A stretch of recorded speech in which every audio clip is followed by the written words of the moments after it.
Okay, Thursday morning in the kingdom and it warmed up, yes. But the wind got up and it's trying to snow, so it's a nasty Saskatchewan or Wyoming day up here. Unreal, but we'll be hiding in the shop today.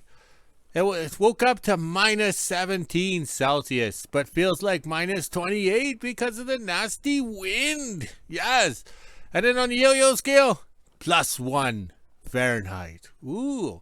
But feels like minus 18. That's not bad. Yeah, but it's windy. First, we'd like to thank the fellow who sent us that maple syrup. I got a new pair of gloves. Hopefully, we get to wear them in the warmer weather. Yes, we'll give them a try. We'll see what they're like. And I thank you very much because we are short on gloves. We need 21 pairs to be, how'd you say, drying by the wood stove. Yes. And also, too, there's a comment this morning on the YouTube channel. I am to apologize. Well, guess what? Too bad, so sad. You come up here and try living for 5 years and we'll see if how you make out. Yes, you'll be apologizing to me. I don't put up with that crap, so your comment's removed. Yes, that's it. Too bad, so sad. I removed it. Save that crap for the social media stuff, okay? We're promoting the learning channel. This is what it's like to live up here, to freeze up here, to survive up here. And also, too, I am being very polite to these people that have screwed me out of money, all right? The last guy screwed me out of $30,000, okay? I bought fuel for his rock trucks. I fed his crew in my house. His crew pooped in my toilet and stuff, and I don't get paid? Yeah. So guess what? We're going to have a book called The Poopskis. Yeah, they're so full of shit. That's what I mean. Yeah. So I don't apologize. If you don't like it, too bad. So sad. I've always spoke my mind. I've always done things differently than everybody else. But now, let's get back to the regular schedule programming. And comments like that, I remove. And same on drama book and stuff like that. If you come forward and start yapping at me, I block you. Yes. I'm Canadian, so I use different words. It's a cat, not a crawler. It's a skidoo, not a snow machine. So I just block you. I delete your comment and block you. Oh, enough of the rant. Let's get back to work. All right. So there's the flags. It's snowing. I had to shovel the door to get in the whole shack here. Yes, look at this icky weather. But we're going to have a good day in the shop. We're not working on the ice cube. Oh, yeah, we got to have the wood smoke for the Swedish kid. There she is. Oh, I can't see nothing. There's a glare. Is there wood smoke? All right, there we go. Had to let the me phone focus. It's in traumatization from going from the warm hose shack back into the warm hose shack. There we go. All right, let's go get some work done. We won't be working on the ice cube today because it's still frozen. Yes, we'll be working on the 38 GMC because we have to get that truck up and out of the shop to ride around on the sleigh to make the promo bike look good. Yes, that was a $42,000 mistake. Oh well, at least I got a coffee table out of it. Well, I better go. Here comes the boss. Okay, just about 11 o'clock in the kingdom. A little late starting because we had to answer all the comments and everything like that. And I was a social butterfly. I was talking on the phone for 22 minutes. Whoa. All right, the wood stove is just putting out the heat. Yes, putting out the heat, and that's the wood we're using. But the heat is coming from the old sleigh bunks and sleigh parts or ski parts. So everybody would laugh at us picking this stuff up. Well, they did when we gathered it up last June and tossed it in the totes. They thought we were nuts. But that puts out a nice heat, okay? So last night, scroll quickly this way. All right, we always close the curtain at night. There's one part of the curtain and there's the other part, okay? So we close it at night because that shop has the heat from the furnace, but we know the furnace will never heat this part. So this morning when I pulled the curtains back, it was warm in here and the wood stove had lots of hot coals or amber. So we're very pleased with that. And plus it's windy and the shop is very nice. Okay, so another tip of living in wilderness Alaska or Northern Manitoba, or better known as remote living, is Kool-Aid. Yes. All right. These packages of Kool-Aid came from Rex in California. He sent them up. All right, according to the instructions on the back, right, if you can read that, most people use their phone and zoom in.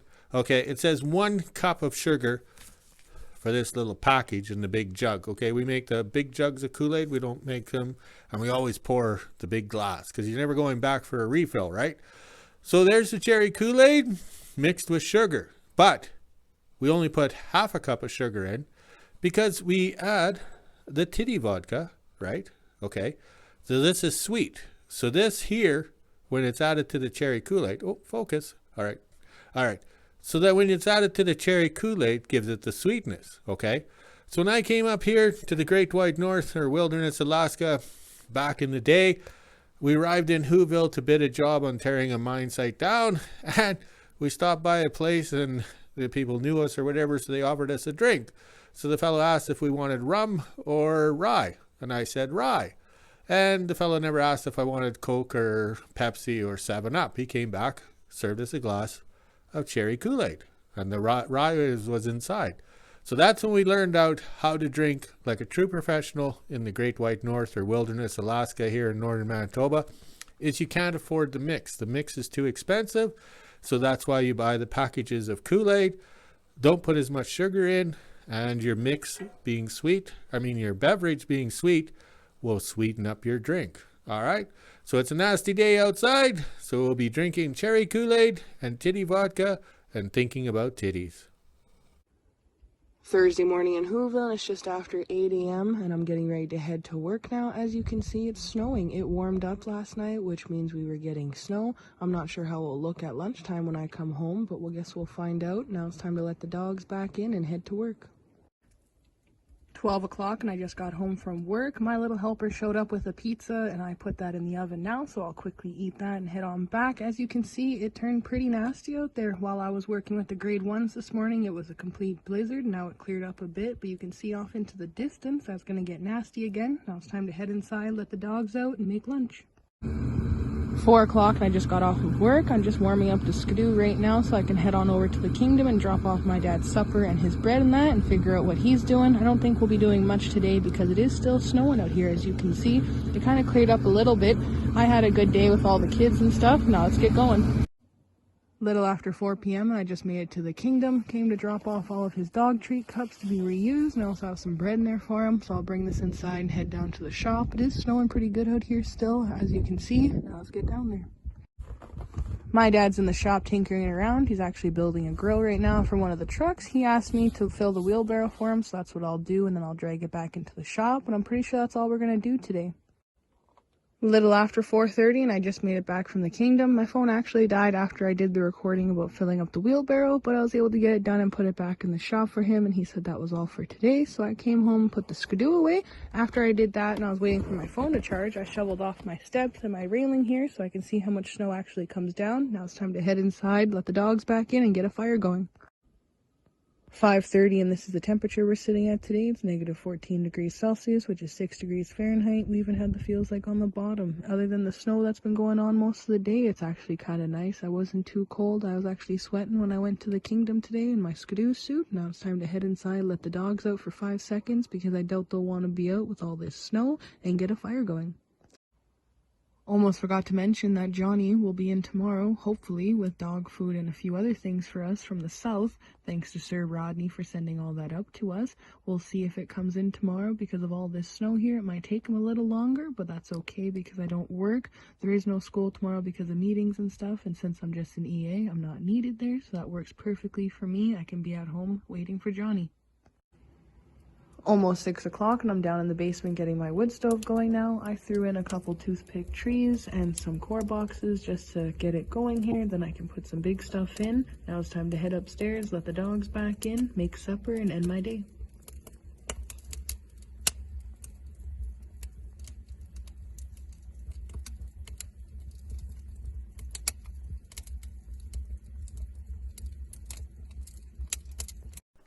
Okay, seeing how the cat is still warming up, or the ice cube, it's not that bad. It actually warmed up pretty good. We're going to work on the 38 GMC because we got to get it together. Also, too, we put the new style rad from California in because all the trucks have the same rad. Yes, we didn't care if it's going to fit or not because we made it fit. We buy one rad, fits everything, right? Okay, that's the way we do business up here at the end of the world. We're not buying exotic parts or pieces for one truck and then change it over. That's why we don't have any Fords in the collection. We have all Chevys. No interbreeding, as they say. All right, so over here, that is the grill. My dad spent a long time finding that grill, and then he found it because somebody took it off and left it in a pasture or whatever. So the truck's a 38, and via the internet or the social media, they tell me that's a 37 grill, okay? But that's too nice to go around driving and hitting the Ptarmigans. Yes, the Ptarmigans. So we got some wire mesh, we cut the tubing or whatever, the pipe. So today's project, to be creative, seeing how we're drinking cherry Kool-Aid and titty vodka, we're going to whip up a grill so we can get this truck back on the road so we can load it on the sleigh. So we're going to take out that grill and save it for when my equipment goes at my estate auction. So whoever buys the truck gets the original grill, so it'll be all nice and shiny and looking pretty for when they take the Ptarmigan grill out to make it all original again. Okay, it was well worth the wait because I put oil on the bolts or the screws here and they all came out. So there was no fighting, no drama, nothing. So that can go to the storage trailer for the Chevy truck. So it's well marked, the 38 GMC. So at my estate sale, everybody knows that that grill goes with the 38 GMC. So we brought in some quality material here. After lunch, we'll use the plasma cutter and work magic. All right, I'll move over to this side. So we pre-cut those pieces back probably, back in November, I think, when we started the shop extension, but they're ready to go. So I'm not out in the snow trying to find them now. So the biggest problem we have right now is this center strip that's a support strip, okay? That's going to create an illusion for us, okay? Because it's going to try and make us think offset or whatever. You know how ladies do it with the push-up bras? Create an illusion. So I marked the center here with the yellow paint marker.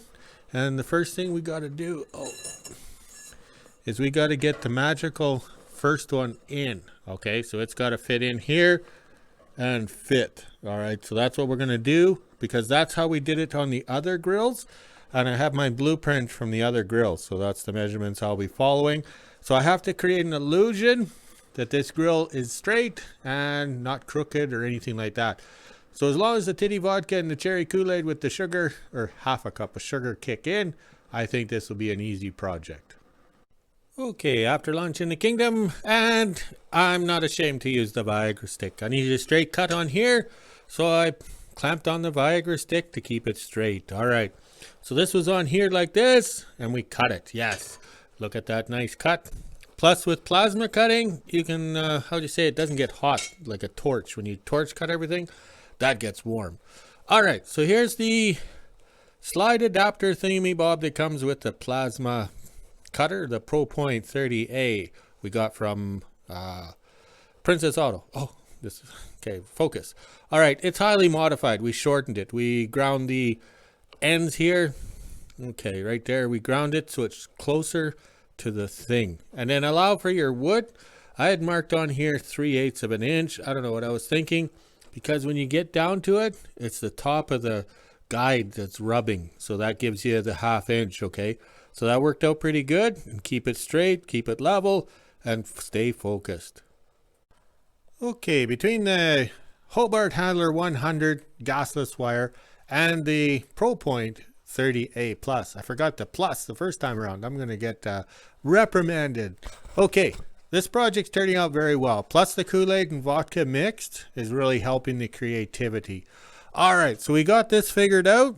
All right, I grew up in the hot rod world and I understand body work and stuff like that. I'm not touching it. Like if I try to do body work, I'll screw it up so the guy who's fixing it will hate me even more, like my first ex-wife. Okay, so what I did was copy this up in here, okay, because that's a line. Okay, this here is different, okay, as you can see. So that's what I did, and I made this one longer so I can put a bolt in here, because it has to be bolted in here and down in here. A good body man, when he puts the original grill back in, can fill these holes in. Like, we're not booger welding or anything like that on there.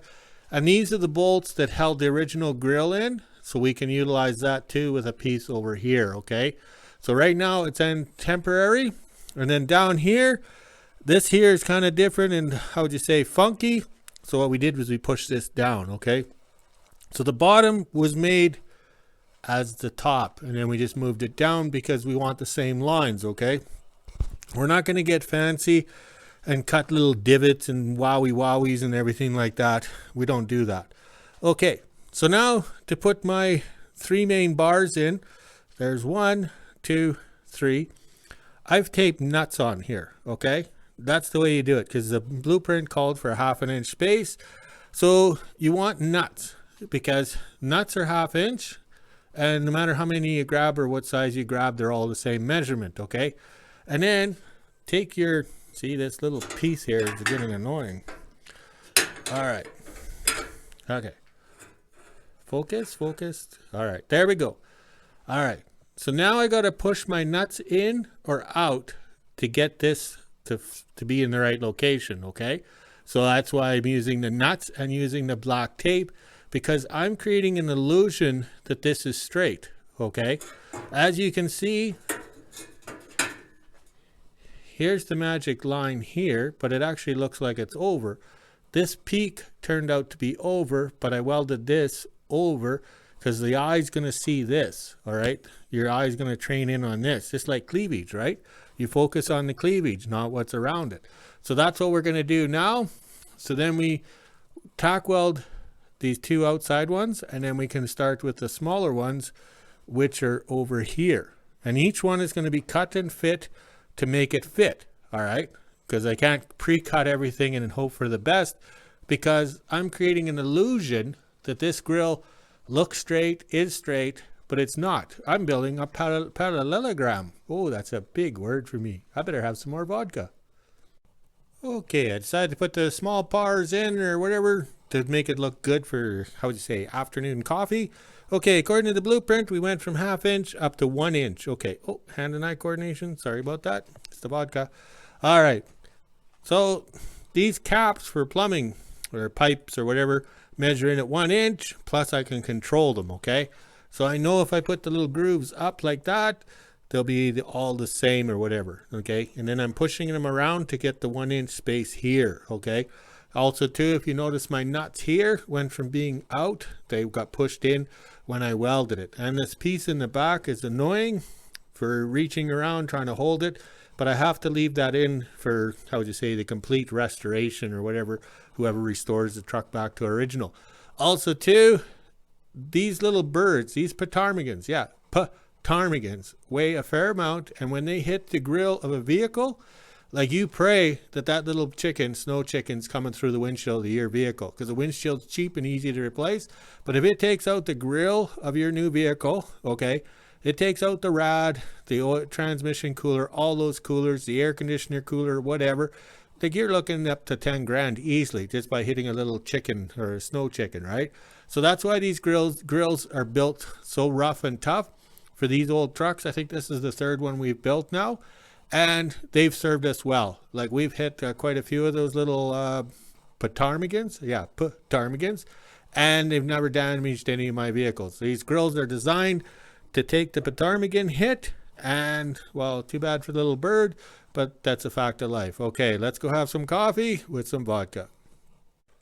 Okay, after coffee and that worked out very well, I had to go get some more of those pipe caps or whatever. Also too, that's a casting, so I laid all 4 of them on the table, and then I put the level across, or the square across the top, to make sure they're all the same height. Last thing you need is one of these being an odd man out or whatever, and then your bars would look funny. All right, we've created an illusion because we have about the same amount of gap down here and over here, okay? So if it wasn't working out, I could have changed it with my spacing, okay? Because I would see it happening and I'd be able to change the spacing. I'm very pleased how this side turned out. We got niceness here all the way up. Oh, hand and eye coordination. Oh, that vodka, we got to start having, increase the volume of vodka to get this video to flow. All right, so now I will stop the welds on that. I have to focus in on here, because I have to get a plate across here and be able to bolt it in here, okay, before I go any farther. Because if I don't do it now, I could forget, get this thing all sheeted in or meshed in, then I'll be going, how the hell am I going to get those bolts in there? So that's what we're going to do. And we actually have a small piece left over, so I don't have to go out in the snow and find a piece. That's why I grabbed an extra long one, and this will work out good. All right, let's get back to work, get this project finished, and then we can drink professionally. Enough of this day drinking. Okay, we're just doing the final welds on the tubular structure. Ooh, that's big wordage. Yeah, we'll have to have a drink for that. Okay, so I got it upside down. It looks pretty good or whatever, okay? I got delayed in here.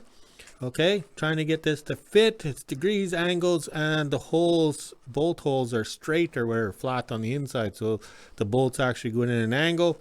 We'll weld over it, buff it, make it look pretty.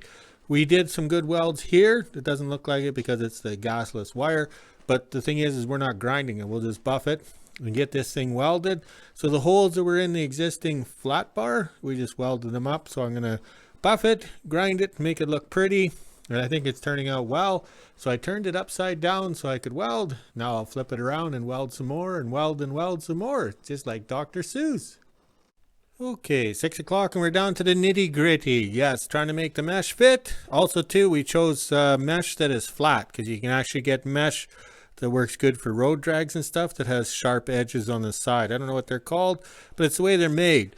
So what I did to control it is I put my center line down here, okay? So center line is cleavage. You want it to draw the attention. As you can see, as we go around, it's curving down, but the paint will cover that up. Once it's painted, it'll look good.